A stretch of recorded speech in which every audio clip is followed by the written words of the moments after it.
Retour sur le plateau Equinox Soir, deuxième partie, c'est le temps du débrief.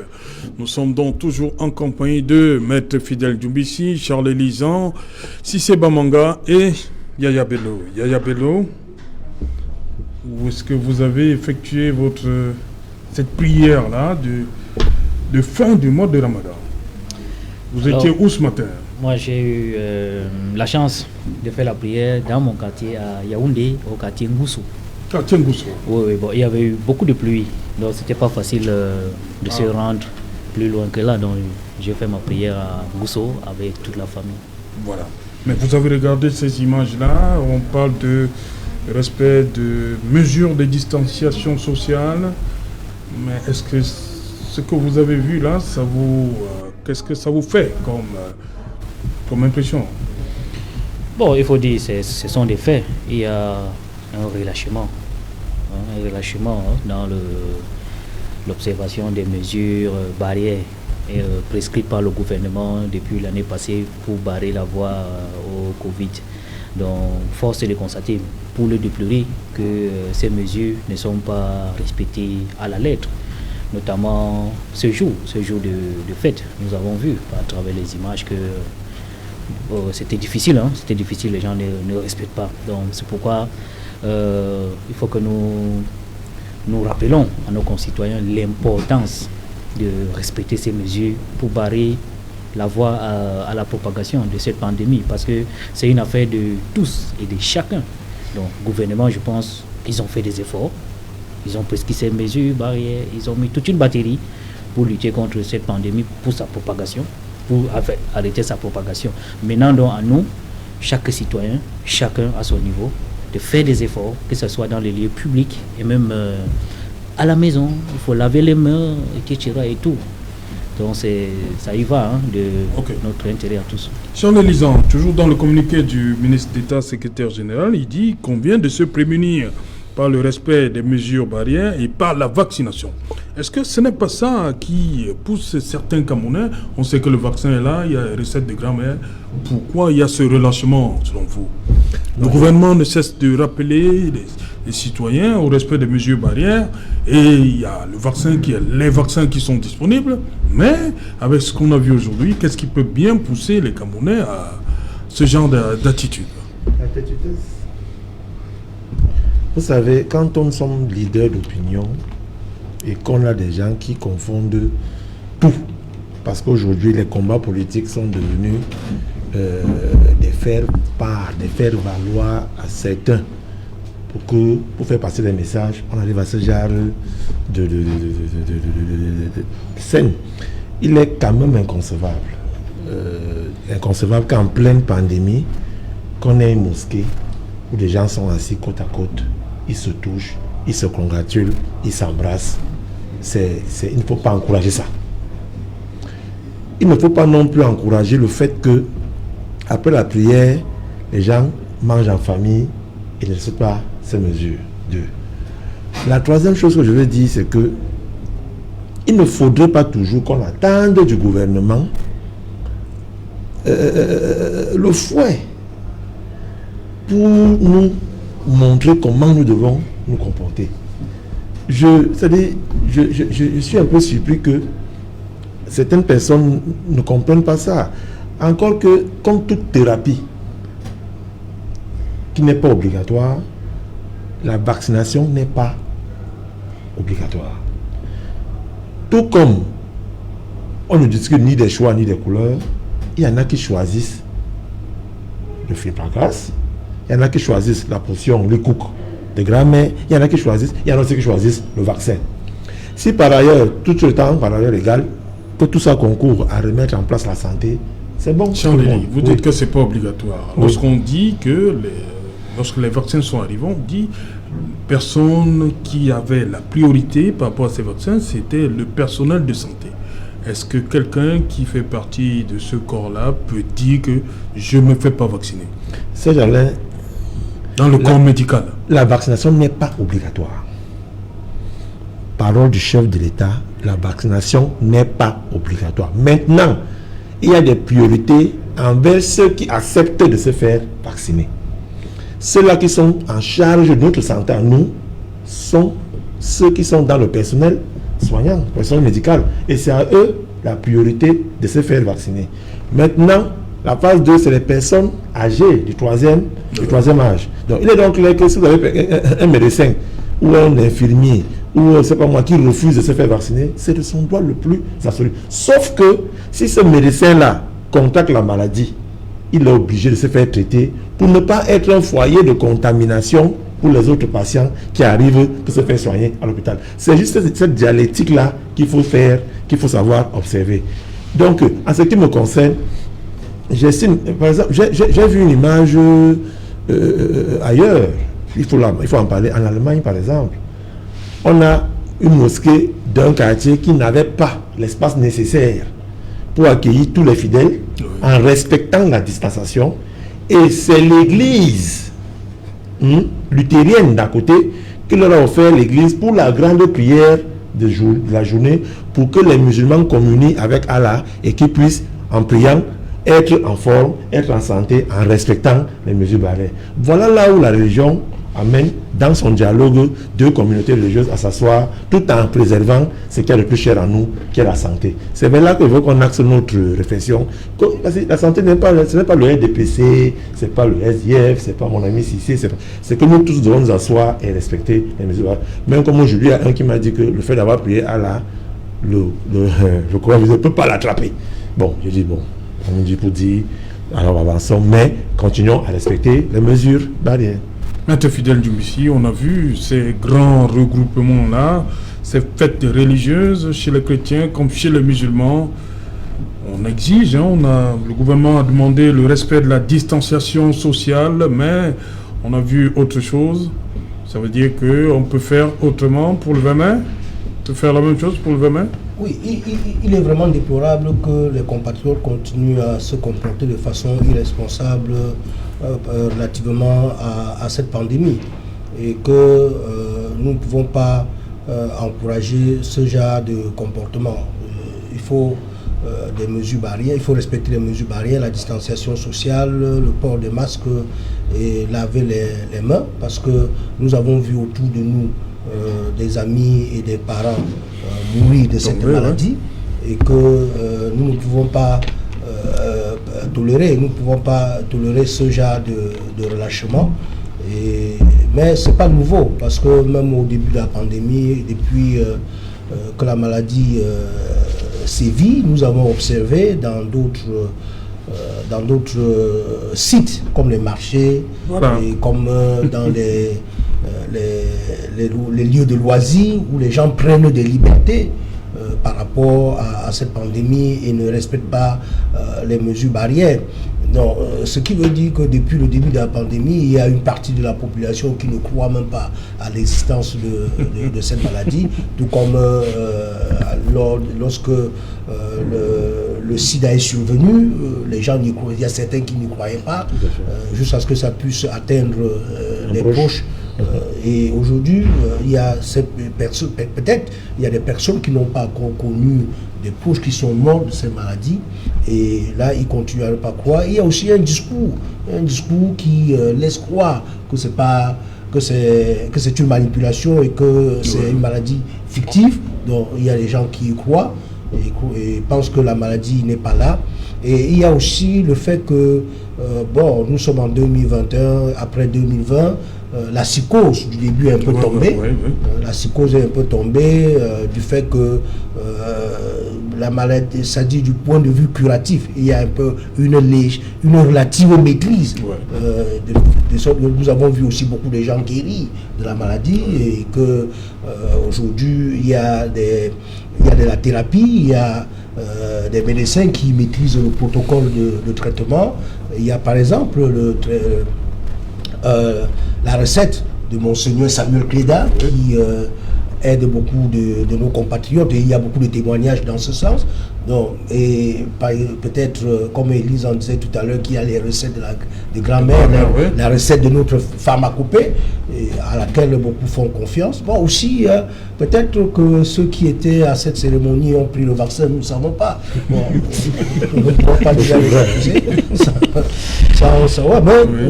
Nous pensons aussi, nous espérons que le vaccin doit protéger contre la propagation. Mais les spécialistes nous disent que les vaccins ont pour effet d'atténuer la maladie, de rendre la maladie moins virulente et de la rendre une maladie bénigne. Donc pour que ça devienne simple, et de telle sorte qu'on puisse traîner, qu'on puisse le traiter, et que le virus ne puisse pas atteindre les poumons comme c'est le cas maintenant, parce que ce qui est dangereux, c'est lorsque le virus attaque les poumons et ça devient un peu des cas critiques. Bon, nous pensons que oui, c'est bien aussi que la psychose soit tombée, parce que les psychologues nous disent que en matière de maladie, il faut d'abord être psychologiquement fort. Parce que quand vous êtes psychologiquement fort, il y a l'effet placebo qui peut même, vous guérir et qui renforce le système immunitaire. Mais lorsqu'il y a la peur, ça peut faire des ravages. Donc c'est aussi à saluer ce courage. Donc, mais il ne faut pas oublier les mesures barrières. Voilà. C'est bien que la psychose soit tombée. Voilà. Si c'est Bamanga, vous également, vous étiez à la mosquée ce matin. Comment c'était de ce côté-là? Écoutez, on a respecté la distanciation? Écoutez, moi j'ai prié du côté de Douala 2e, à la mosquée centrale du vendredi, qui est en face de l'ancien étage, pas loin de la maison du feu baron du RDPC Douala 2e, M. Garba Oudou. Ce que je vais vous dire, moi je reste ferme en cela. Vous savez que moi, dans un autre profil, je m'y connais en communication. L'État du Cameroun a échoué dans tous les secteurs sur cette année de Covid-19. Monsieur Zanki est assis ici. Il m'avait promis dans un réseau social, il connaît, qu'il devait m'envoyer la vidéo où lui s'est injecté. Depuis, il ne s'est jamais injecté. Le président de la République, dans tous les pays du monde entier, il s'est injecté. Nous avons vu les vidéos. Chez nous, même pour laver les mains, on n'a pas vu le président de la République le faire. Le monsieur qui a signé cette note, le secrétaire général à la présidence, le ministre d'État, il ne rassemble pas tout le gouvernement et ils se font vacciner. Nous on voit en direct. Non, les ministres sont Premier ministre, vous n'avez pas vu le Premier ministre? La vidéo, c'est le direct, M. Serge Alain. Donc vous voulez qu'ils aillent au stade de vous voulez que je parle de vidéos, de réseaux sociaux qu'on a montré? Non. Pour être sérieux, comment vous voulez? Nous avons besoin de voir nos gouvernants nous rassurer qu'ils se sont vaccinés. Vous voulez qu'ils fassent ça au stade des Japonais, au stade de l'Amérique? Aujourd'hui, laissez-moi parler au bout de mes idées. Aujourd'hui, il y a une vraie cassure entre les gouvernants et nous, le peuple. On ne fait plus confiance, et là c'est le citoyen lambda qui vous parle. Le peuple ne fait plus confiance à la République du Cameroun. Je vais vous dire, je vous ai parlé sur ce même plateau que j'étais le seul qui était vu comme un nouveau monstre ou alors une nouvelle star de Marvel parce que je prenais la vaccination de la poliomyélite. En ce moment où je vous parle, il y a des campagnes qui se font, mais tout le monde me regardait comme ça. Le peuple ne fait plus confiance. Maintenant, pour la confiance, rassurez-nous, chers gouvernants, allez vous injecter, appelez Equinox et les autres, CRTV direct. Les réseaux sociaux, vous vous injectez en ligne, nous comme ça on va aussi venir s'injecter, monsieur Ségalantou. C'est ce que je suis en train de vous parler. C'est de la poudre de perlimpinpin une fois de plus. On vend du VAM, on vend les maquettes. Vous savez que c'est comme ça la politique du renouveau. Moi je pense que, et je vous le dis, j'ai prié là-bas, il n'y a aucune mesure de geste barrière qui a été respectée. Bien que le MINAC, en semaine, je pense que c'était mercredi ou jeudi, si je peux me tromper, a fait une petite réunion, mardi ou mercredi, a fait une petite réunion avec les deux religieux pour leur rappeler qu'il faut respecter les gestes barrières. Les imams, les prédicateurs dans toutes les deux religions et autres religions, ils ne peuvent pas faire cet effort seuls. Pourquoi les grandes mairies de ville, là où M. Charles Lizama est en action, le ministre de la Santé et leur région, pourquoi ils ne sont pas venus, n'ont pas mis des personnes à l'entrée des mosquées pour nous rappeler les distances? On pouvait le faire, c'est pour 1 ou 2 heures de temps. Ils ont laissé les imams. Vous savez comment aujourd'hui tout le monde est têtu au Cameroun. Moi je pense que l'État a failli une fois de plus dans son domaine et dans ces choses. Le pire, M. Serge-Alain, même au niveau de la communication, regardez dans d'autres pays, regardez dans d'autres chaînes du monde entier, la communication se fait encore. On rappelle des choses même, je vais vous dire, Moi, je suis à 50 mètres d'un hôpital district. On a pris un format A4. Excusez-moi, on a dit que vaccin de Covid-19 ici. Vous ne pouvez même pas voir ça.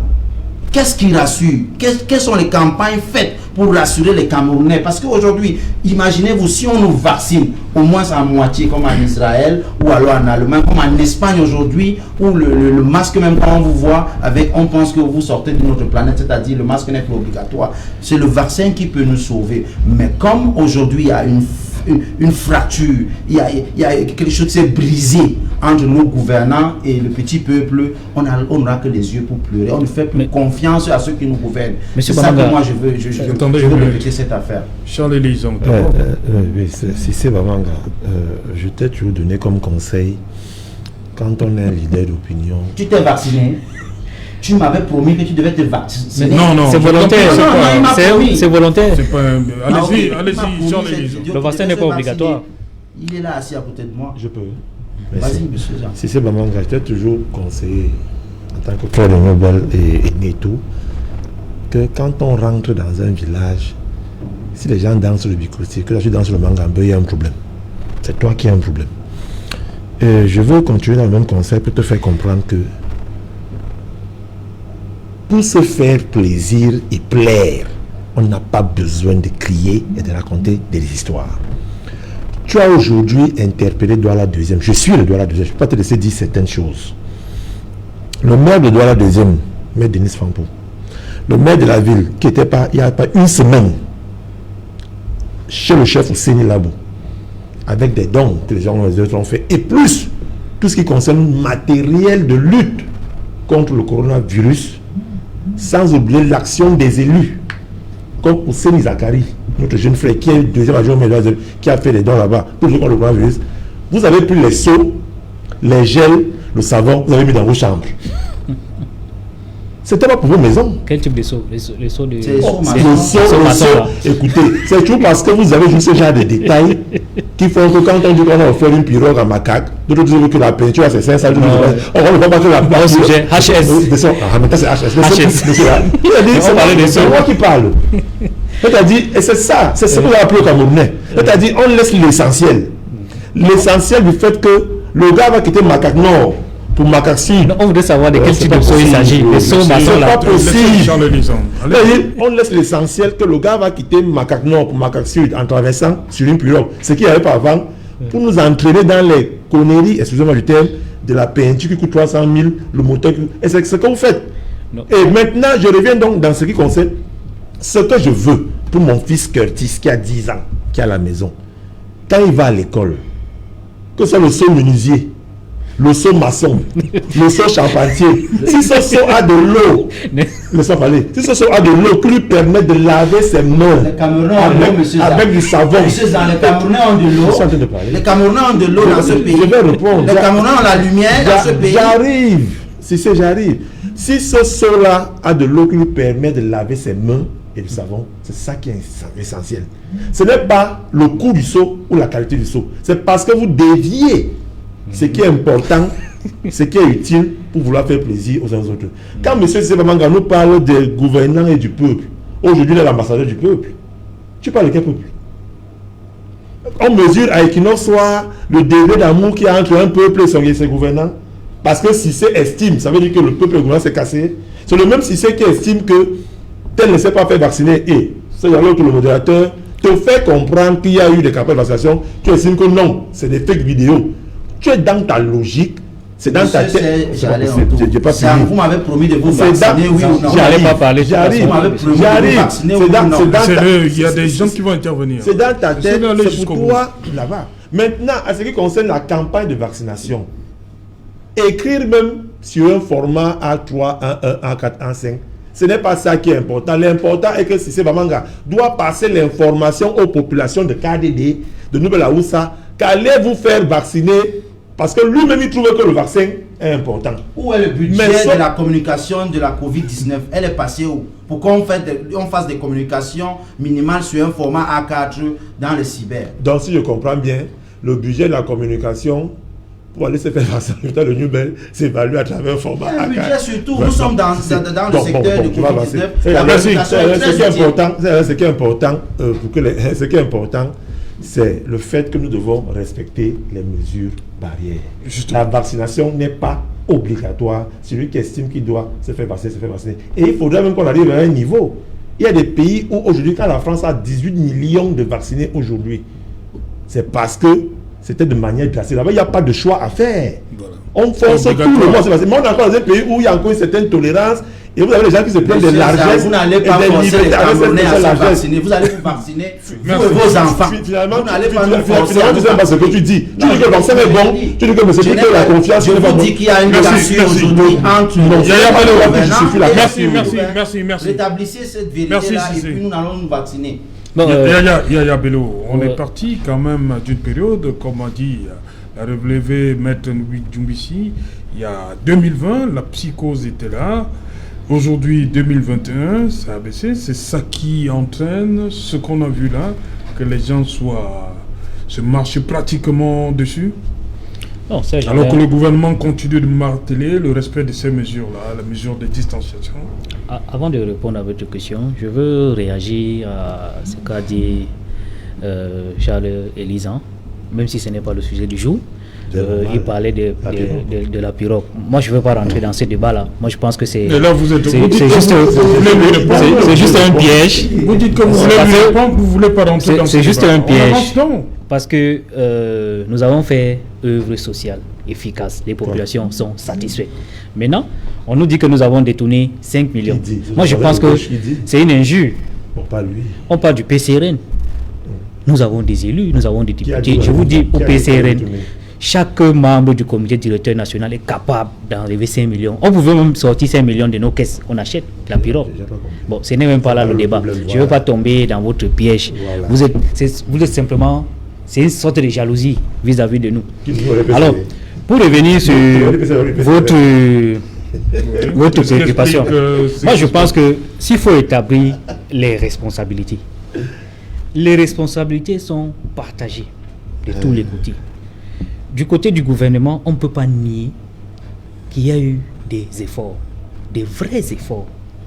Même si aujourd'hui il y a un sujet sur des éventuels détournements de fonds Covid qui aurait même amené la présidence à reprendre la gestion de la Covid en créant une task force à la présidence. Tout ça, c'est un débat.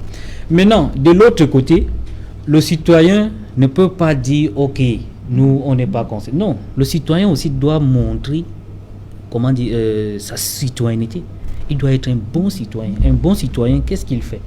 Lorsque le gouvernement de la République, peu importe qu'il soit gouvernement d'opposition, de n'importe quel parti, parce qu'à un niveau, les partis politiques s'effacent. À un niveau, on est en famille. C'est la nation. Donc lorsque l'État décide, lorsque l'État prend des dispositions, un bon citoyen doit tout simplement respecter. Donc, on ne saurait dire aujourd'hui que si les gens ne respectent pas les mesures barrières que le gouvernement a édictées depuis le 17 mars 2020, que c'est la faute du gouvernement. Le citoyen aussi a un problème. C'est pour ça que je réitère mon appel à l'endroit de nos concitoyens. Respectons les mesures barrières. Ça va nous sauver. Maintenant, sur le vaccin n'est pas obligatoire, à ce que je sache. Le vaccin n'est pas obligatoire. Mais maintenant, l'État, on ne peut pas vacciner tout le monde. Je crois que on a fait venir combien? 400 000 vaccins, non? 400 000 doses de vaccins. Non, ça c'est la dernière. Ça c'est la dernière. Bon, je pense qu'on n'a même pas 1 million de doses au Cameroun. Donc ça veut dire qu'on ne peut pas vacciner les 25 millions de Camerounais. Il faut procéder de façon stratégique. Il faut cibler certaines catégories de la population, comme les médecins, les gens qui ont le troisième âge, etc. Donc, maintenant, l'État n'a pas empêché aux personnes qui ne sont pas, les catégories de la population qui ne sont pas indiquées, par exemple les médecins et autres, de se porter volontaire pour se vacciner. Donc, monsieur Zan est libre de vouloir se vacciner ou pas. Il n'y a pas de souci. Donc, moi je dis donc que, une fois de plus, il faut que nos concitoyens soient responsables. Voilà, Maître Fidèle Djumbissi, on va donc terminer par la question qui nous a réunis ici ce soir. Est-ce que cette absence de l'annulation de ces cérémonies officielles pour le 20 mai, ça a un impact sur l'unité du Cameroun. Surtout quand on sait que depuis bientôt 5 ans, il y a une partie du Cameroun certains Camerounais de ce côté-là disent qu'ils ne se reconnaissent plus en cette république. Oh, je pense que la célébration de la fête de l'unité n'est pas l'élément le plus important en ce qui concerne l'unité de notre pays. Et je voudrais embrayer sur ce que Elisa a dit tout au début de l'émission en indiquant que l'unité, c'est pas la célébration, l'unité se construit.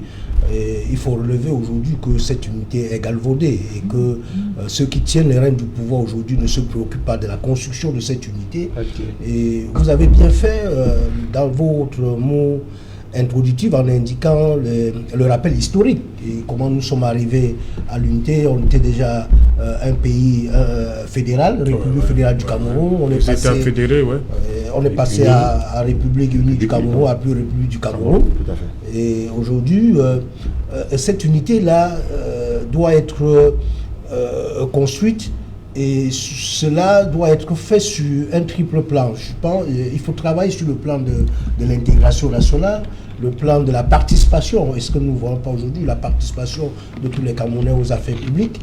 Et également travailler à ce que tous les Camerounais puissent partager les ressources de notre pays. Et c'est là qu'on peut parler du vivre ensemble. Parce que le vivre ensemble, ça suppose que nous sommes des citoyens égaux pour ce qui est des ressources de la nation et pour tout ce qui est des avantages qui concernent la nation. Non, au-delà du rituel, parce que la fête, la célébration, c'est un rituel, c'est une manifestation de routine. Et comme j'ai dit tout à l'heure, parce que l'unité, c'est un concept sacré. Et que pour aller vers le sacré, il faut passer par le rituel. Donc c'est une façon de manifester et de faire que ce soit intériorisé en nous. Voilà. Donc il ne faudrait pas négliger ça. C'est pas à négliger, mais ce n'est pas l'essentiel. L'essentiel, c'est qu'on travaille pour que les Camerounais tous se sentent unis, se sentent Camerounais. Et qu'il n'y ait pas des Camerounais qui sont plus Camerounais que les autres, comme nous observons aujourd'hui, et qu'il y a des éléments dysfonctionnels dans notre législation qui ne concourent pas à l'unité. Par exemple, lorsqu'on fait la différence, on fait le clivage entre autochtones et allogènes. Ça ne peut pas contribuer à ce que les Camerounais se sentent intégrés.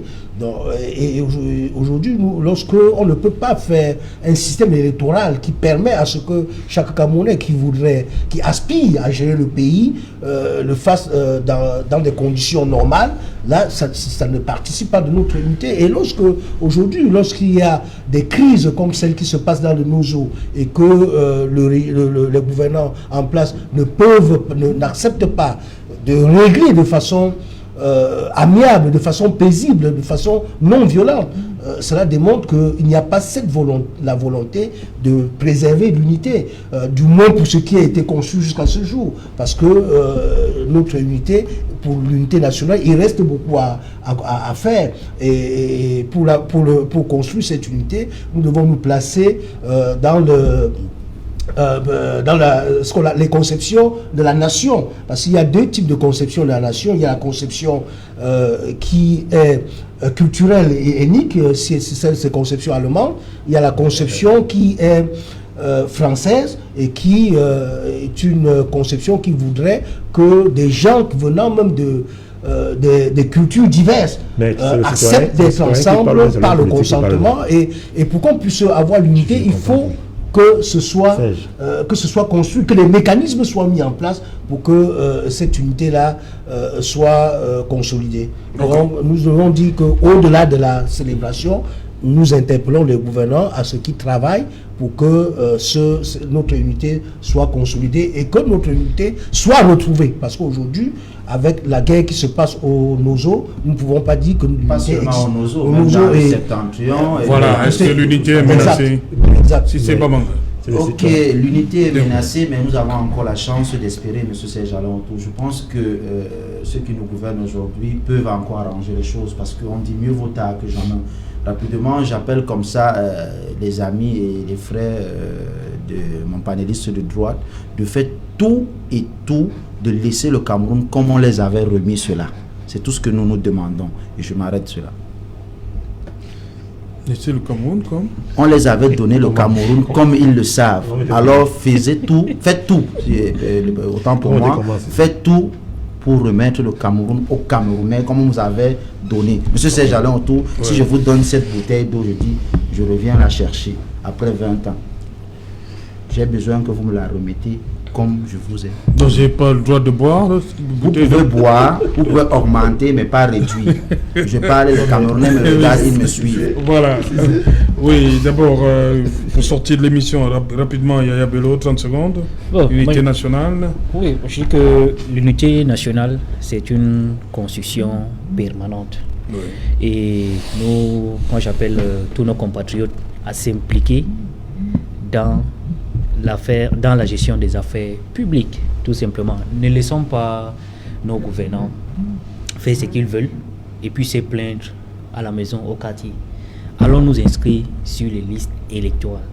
Le Cameroun, c'est un pays qui compte 25 millions d'habitants. Nous avons à peu près 17 millions de Camerounais en âge de voter. Mais donc, on parle de 6 millions. Voilà, si les 17 millions s'inscrivent sur les listes électorales, ils partent voter le jour du vote. Même si le système électoral que nous sommes en train de travailler pour améliorer n'est pas équitable, je ne vois pas comment on va voler ces élections. Parce que les Camerounais vont s'inscrire sur les listes électorales, ils iront voter, ils iront contrôler le vote et on va changer l'ordre gouvernant. Donc j'appelle nos citoyens à ne pas être des téléspectateurs pour critiquer, mais à être des acteurs du changement. Ok. Jean-Élise, pour terminer. Oui, c'est normal quand on fait la politique pour être à l'aise. Je vous confesse ça. Si tu penses que la République, c'est avoir cette bouteille d'eau et donner à Serge Alain Autour, lui dit qu'il vient reprendre 20 ans après, vous avez un problème avec la concession de la République. Ça veut dire que vous êtes accaparé cette bouteille qui est la République, vous avez donné à votre copain et vous revenez prendre 20 ans après. Et tu es dans justement l'idéalisation de la fonction de la République qui voudrait que, comme dans votre périspécie, vos petites guéguerres du septentrion, là, vous estimez que la République... Non, on ne va pas stigmatiser. Oui. Parce que tout à l'heure, c'est parlé du septentrion, M. Charles. J'ai demandé que vous nous remettez ce pays. Le moment venu, comme on vous avait donné aux Camerounais. Ça peut être un Camerounais du sud, de l'est, de l'ouest ou de... Tout à l'heure, tu as parlé. Je n'ai pas appelé le nom du septentrion. Non, mais je te dis, M. Jean. Tout à l'heure, tu as dit, c'est très dangereux, cette concession de la République que toi tu as, que vous avez. Et je sais de quoi je parle. Et vous lisez dans les boules de cristal, vous lisez dans les boules de cristal, vous voyez les trucs, autre chose. Mais tu avais terminé par mettre Fidel Djumissé. J'ai aimé ton argumentaire. Comme ça t'arrangeait. C'est pour ça, non, ça ne m'arrangeait pas. C'est pour ça que j'ai voulu savoir si c'est l'avocat, le grand frère que je connais qui parle, ou c'est le militant du MSC qui parlait. Quand tu parles de la participation intégrale des populations à la gestion des affaires de la cité, en même temps, tu dis que tu ne vas pas aux élections. Il y a un problème. Mais c'est un choix, non? Pourquoi ça vous dérange qu'il n'aille pas aux élections? C'est un choix. Laissez-moi terminer. Quand on dit qu'on ne va pas aux élections, on ne revient pas dire non, que... Moi, je ne sais pas. C'est possible. Quand on a décidé de ne pas aller aux élections et on décide d'être hors la loi, hors jeu, on laisse donc ceux qui sont partis gérer. On ne revient pas ici faire les leçons. Ça enlève la citoyenneté. Ils ne sont plus citoyens camerounais comme ils sont pas allés aux élections. Mais je dis moi non. Ils sont plus camerounais. Merci. On ne participe pas à un match où les règles ne sont pas équitables. On ne va pas voir le match. On s'assoit chez soi. On laisse les gens décider de jouer. Donc comme ils ne sont pas allés aux élections, ils ne sont plus des Camerounais. Merci Charles Elisan, merci à vous aussi. Merci Yaya Bello. Merci beaucoup. Bon retour à la capitale. Merci, c'est voilà.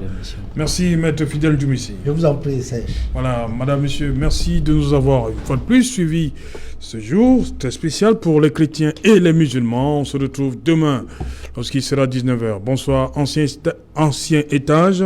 Nous sommes à Douala 2e.